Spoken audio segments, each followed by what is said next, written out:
Okay, good morning, students. And the next topic we are going to discuss is the picaresque novel. Okay, let me again remind you that this video is on the paper literary forms and unit 5 novel, and we are discussing various genres of novel. And already we discussed what is novel, history of history of English novel, historical novel, and social novel. And the fifth topic we are going to discuss is picaresque novel. So what do you mean by picaresque novel? So in this video we are going to discuss only the picaresque novel, its definition, its history, and its features. Okay.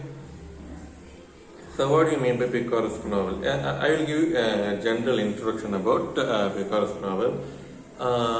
Picaresque novel is a kind of adventure novel, and it portrays the realities of society. Okay, so this is the most important point about picaresque novel, and a picaresque novel is a kind of adventure or a travel novel by which the society reality, social reality is presented. Okay, so that's how you have to understand the idea about the picaresque novel. Now let me read what is there in our text. The picaresque novel originated in Spain. The term picaresque is derived from the Spanish word picaro, meaning an anti-hero or rogue. Picaresque novel is generally an autobiographical account of heroes' fortunes, sufferings, and wanderings. The word picaresque, P-I-C-A-R-E-S-Q-U-E, the word picaresque is derived from Spanish language. Okay, from Spain, Spanish language, this word is derived picaresque, and the original word is picaro. From the original Spanish word picaro, the English word picaresque is derived. In Spanish language, the word picaro means anti-hero or rogue. Okay, so rogue, a kind of the features of being a rowdy, okay, a violent man. Okay, so he doesn't want to follow the rules and regulations of the society, and such persons are called as rogue or a violent man, said to be rowdy, and so from that word picaro, picaresque, word picaresque is derived, and it is a kind of autobiographical novel.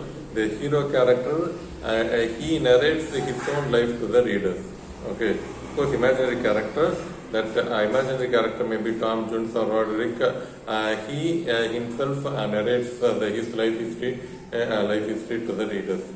Okay, so it has a kind of autobiographical element, and how the hero character wanders from one place to another place, and what are his fortunes and what are his suffering, how he suffered in his life, and what kind of adventures he faces in that particular place.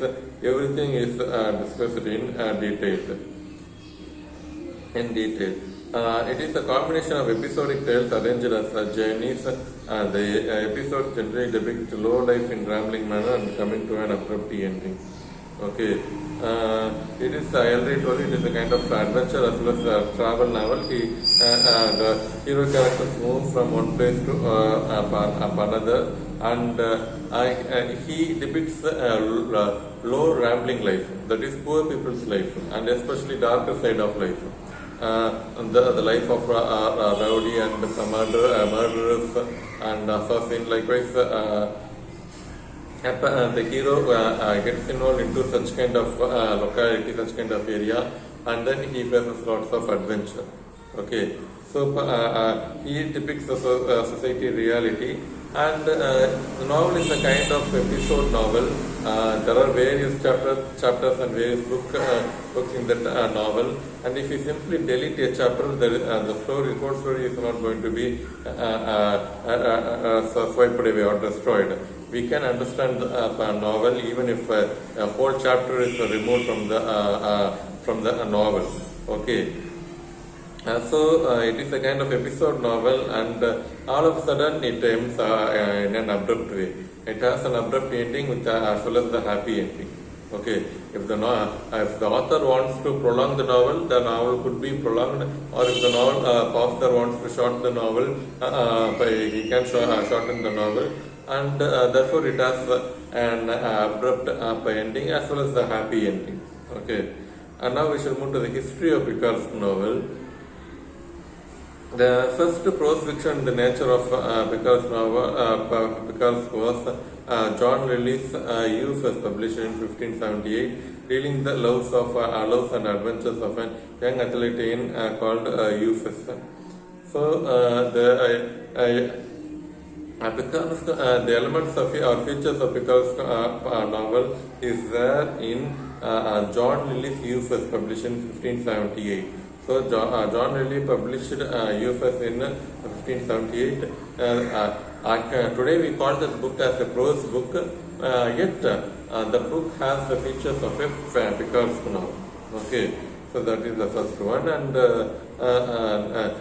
Thomas Nash published The Unfortunate Traveler. And that book also has the features of Picard's novel, but today we call it as a prose book.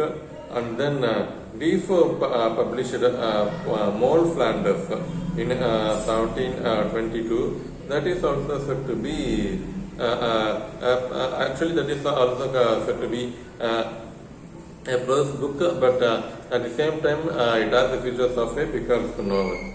But the first as well as the greatest ever Picard's novel is Henry Fielding's Tom Jones. So Henry Fielding published the novel Tom Jones, and that novel is said to be the first. And that novel is said to be the first.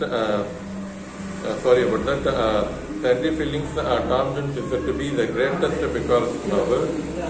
Henry Fielding's before Henry Fielding's Tom Jones, it is Smollett published The Adventures of Ferdinand Count Fathom. Okay, let me be clear about it. The first Picard's novel published in English literature is The Adventures of Ferdinand Count Fathom, written by Smollett. Okay, that is said to be the first Picard's novel. But next to that, the greatest ever Picard's novel is in English literature is Tom Jones, written by Henry Fielding. And this book has this novel has 18 books, and narrating the adventures of young anti-hero Tom Jones. And so this is the greatest Picard's novel in history of English novels. And Charles Dickens, Nicholas Nickleby, and Joyce Carey's The Horse Mouth are also the other greatest Picard's novel. Okay, and we shall discuss in detail the other features of Picard's novel. The object of Picard's novel is to take central figure to section of scenes and adventures, introduce a great number of characters around him, and thus build up a picture of society. Okay, so the Picard's novel has lots of scenes and lots of adventures and problems, and he moves from one place to another, and that's how the realities of society is portrayed in Picard's novel.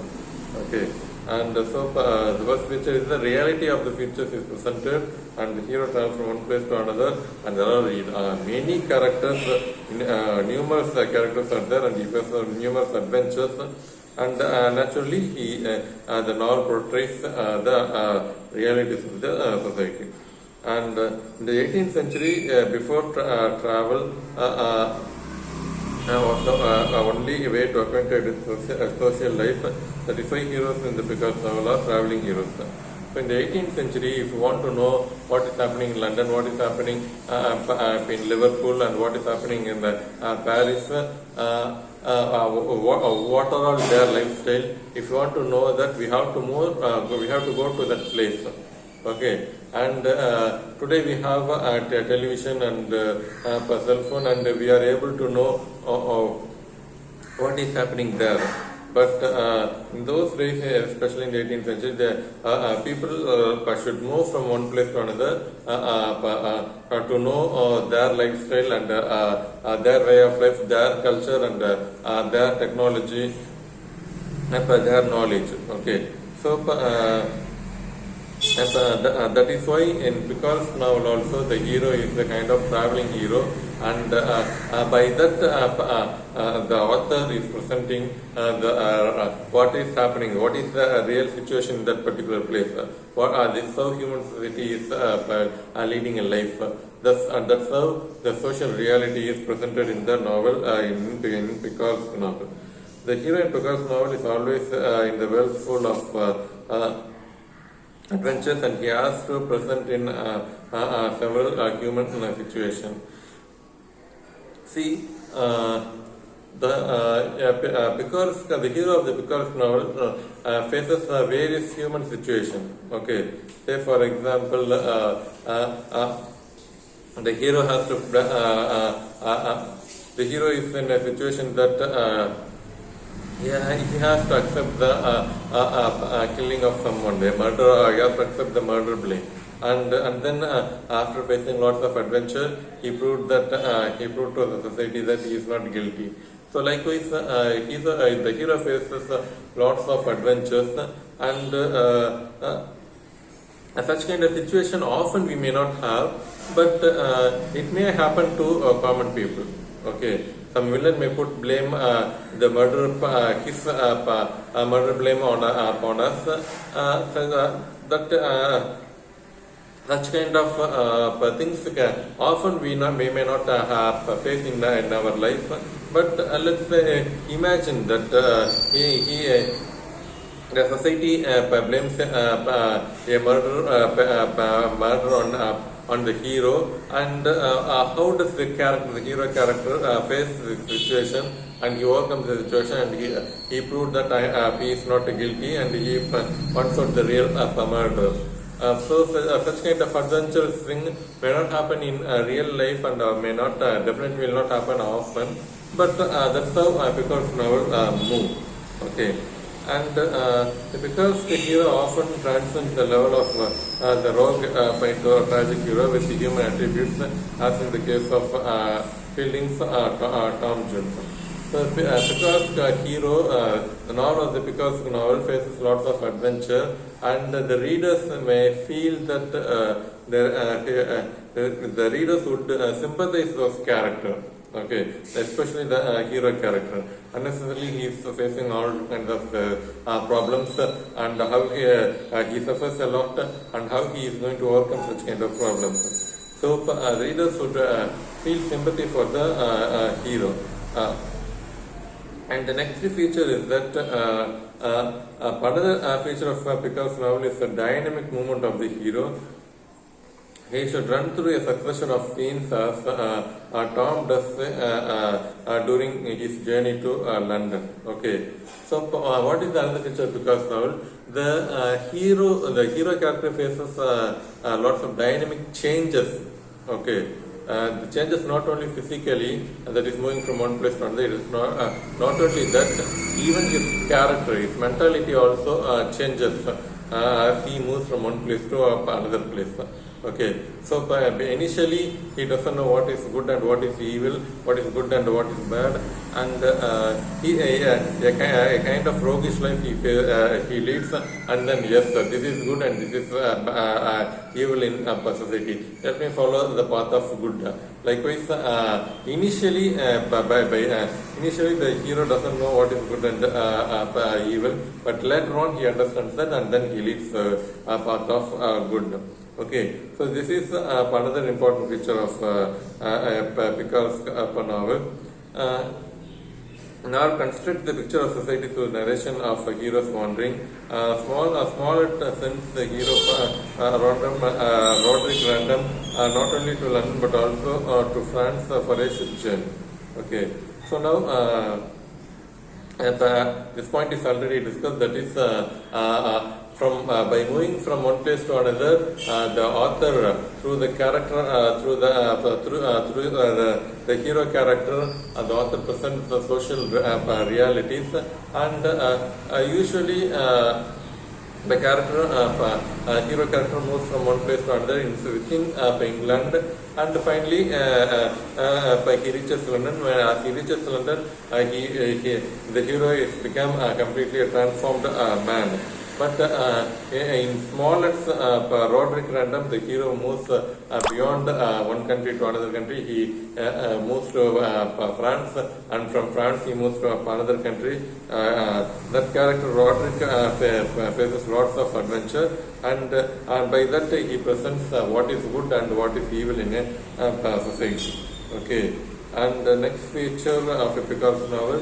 He also revealed the strange truth that generous impulses exist even within the home, even in those whom society considers as rogue.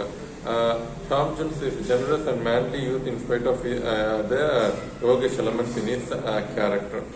See, this is the most important feature of Picard's novel. That is, as per the society, the hero character in a Picard's novel is a rogue. Okay. But inside the hero character, there are very many good features in the hero character. Okay, say for example in Tom Jones, the hero character Tom Jones, he is not studious in his studies. If a student is not studious, the society brand the student as a bad student. Okay. And in the heart, from the heart he is good, but he doesn't have the ability to study. Yet the society brand that particular small boy as a bad student. So this is questioned in Tom Jones. The Tom Jones not only questions that. And the society considers that people who are going to church regularly are good people, they are great people. That's how the society treats them.